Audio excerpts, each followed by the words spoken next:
crazy story is running into one of the guys that worked at the San Antonio club was Osborne, who I deployed with. Oh yeah, shit. Yeah, the security guy. Dude, We never talked about that on stage. God. did we? I forgot about this. bro, that was Osborne. Shout out. What's up, bud?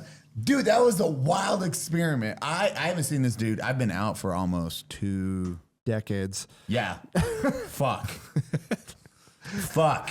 Yeah. 15 years I've been out. Jesus. So I haven't seen Osborne in 15 years. I walk up. He's like, hey, man, what's up? I was like, hi. We were just talking to the entire, all the staff. The staff, we'd always take care of them. They took care of us. So it was fucking amazing, amazing people. And he's like, hey, it was like, what's up? What's up? He's like, hey, man, what's up? Hey, long time no see. It's like, long time no see. Fucking hug, boom. And then walking back, we're hanging out in the green room. And he's like, Eli, you don't remember me. I was like, holy shit, fucking Osborne. You handled the fucking cut off head and got put in the Rolling Stones magazine. He's like, hey, you remembered. Oh, yeah. I was like, hey, Osborne. This is a quick military story. When this was the breadbasket, this is the Military stories don't do well on this podcast.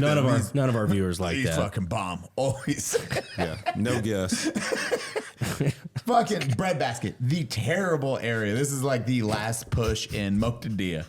And we are on month 14 of 15 out of this deployment. God damn, 14-month deployment. 16 total. Jesus. Yeah. So we're at month 4. I was not QRF. I forget what it's called when you go in first by an extra 2 weeks.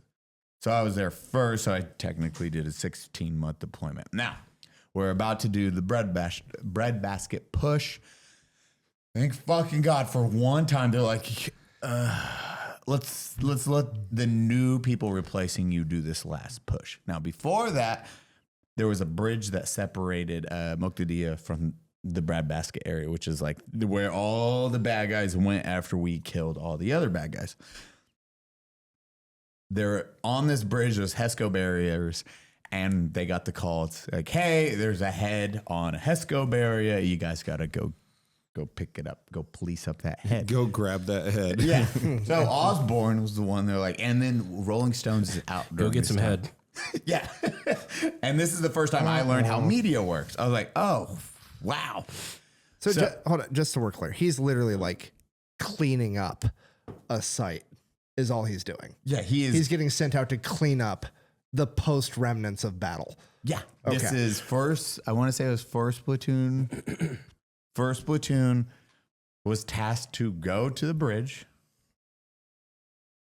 And then they were like, Osborne, go get that head. It was just a head on a HESCO barrier to say, don't come in here. It was like, So it's put there to make a point. yeah, and it was like an Iraqi sergeant major or something like that. And Osborne is just like a young kid at the time. Yeah, like literally. Low guy on the totem pole. Yeah, he's an E4. So, Yeah, fucking 20-year-old kid. yeah. Maybe. Time Magazine's like, oh, like they're out on the mission with us because it was like extra secure. And he goes, grabs a head. I think he said he dropped it. So he bent down, picked it up. It was like that. Which, I mean, fair. Yeah. I don't know. Head.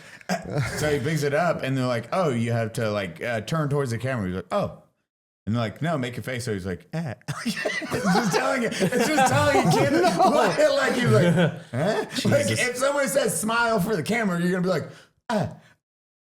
Yeah, this is a 19, 20-year-old kid, 20. maybe. Who's actively developing PTSD to some degree at this moment. Who has been in war fighting for months. And they're like, go police that head. A year at this point.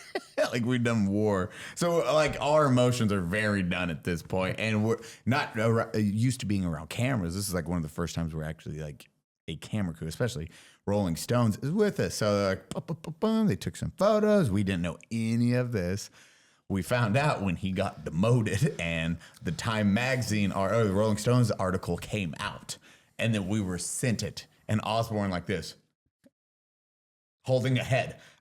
You're telling me that media and journalists don't tell the fucking truth? Wow. That's so crazy. Crazy. And it was just like, I'm glad we solved that problem. bro, and it said like in the article, he got demoted. Like he got fucking torn up for this.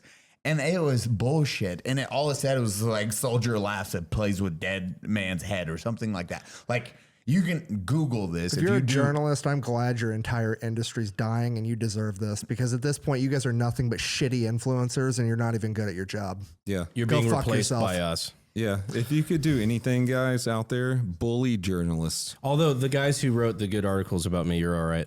You're all right. If you're a good journalist, if you're not a lying piece of shit. No, Fuck the Daily Beast. Bully journalists at any point you can. Bully all of them.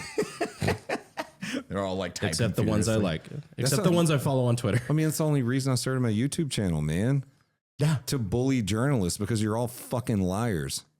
And for the most part, that's the first time we seen it. This is 2008, so you don't have to apologize. I got to watch it firsthand. Watch a dude get busted down in rank. He went from like an E4 to an E1, if I remember Jesus, right. Like buddy. they fucking Fuck me. What? Yeah, oh yeah, yeah. It was instant. Like boom, busted in rank.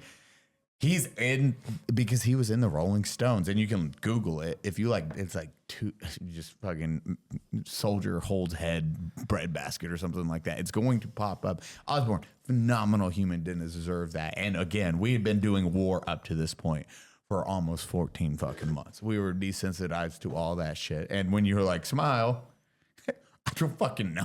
You're not gonna be like, why am I smiling? I'm holding a head. Huh. What Rolling Stone? Rolling Stone, you're 20. You don't know what the fuck's going on. Yeah, You're just some like, asshole with a camera is like, smile. And I haven't been doing war for 14 months. click, but boom, ruined dude's career if he stayed in. Like, would have fucked him over. But got his number. And thankfully, I got to reconnect with that dude. He's like, dude, we need to grab a drink. Got his number. I was like, fuck yeah, dude. So rad. that was an actual cool event. These guys got to see how surprised I was. Now I'm just mad about journalism. Yeah, I tried to look for it and I've just found like a bunch of different photos of decapitated heads and shit. So that's not going anywhere. You guys talk for a second. The I will nightmare find brick it. failed. But no, well, that shows the problem with journalism nowadays because like it has changed significantly. Well, I mean, it's the same shit, but it's just a different era. Because back then they were just trying to sell magazines, they were trying to sell whatever the fuck they can. Nowadays, in the age of the internet, they're just trying to sell clicks. Yeah. Because the clicks they're and the not even ads good at it. that are on the sides is what pays their fucking bills. So they don't care about telling the truth. They care about getting you to click on a fucking headline. Yep. Yep. That's why I said they're nothing but shitty influencers. Yep. It's guys get all mad? clickbait. It's all clickbait, no substance. What are we doing, Nick? Just doing it better. If you think if you think our like clickbaity-ish titles are bad, you should actually read their articles after their fucking headlines. It's the most out of context. Well, I mean, what was the recent Tony Gonzalez ad? What's your favorite state, Brandon? Oh my god, that was fucking hilarious. So Holy Tony shit. Tony clipped and G-Man now has to put his, fucking Sorry. oh god. Oh no. Bro. Because they were like, do that. He was like, Yeah. Jesus. Oh, at least he's wearing his gloves. yeah. PSI. Because he didn't know. They were like, they're like, pose with it. And they're like, smile. And you can tell by his hands, this is the most awkward forced picture I've ever looked at Look in my at his face. entire He's just life. like this. And that's I've never held a human head like that before, so I just don't think I would do it like that. And then that's my dot climb filter. I know that's my voice. Eli Ward.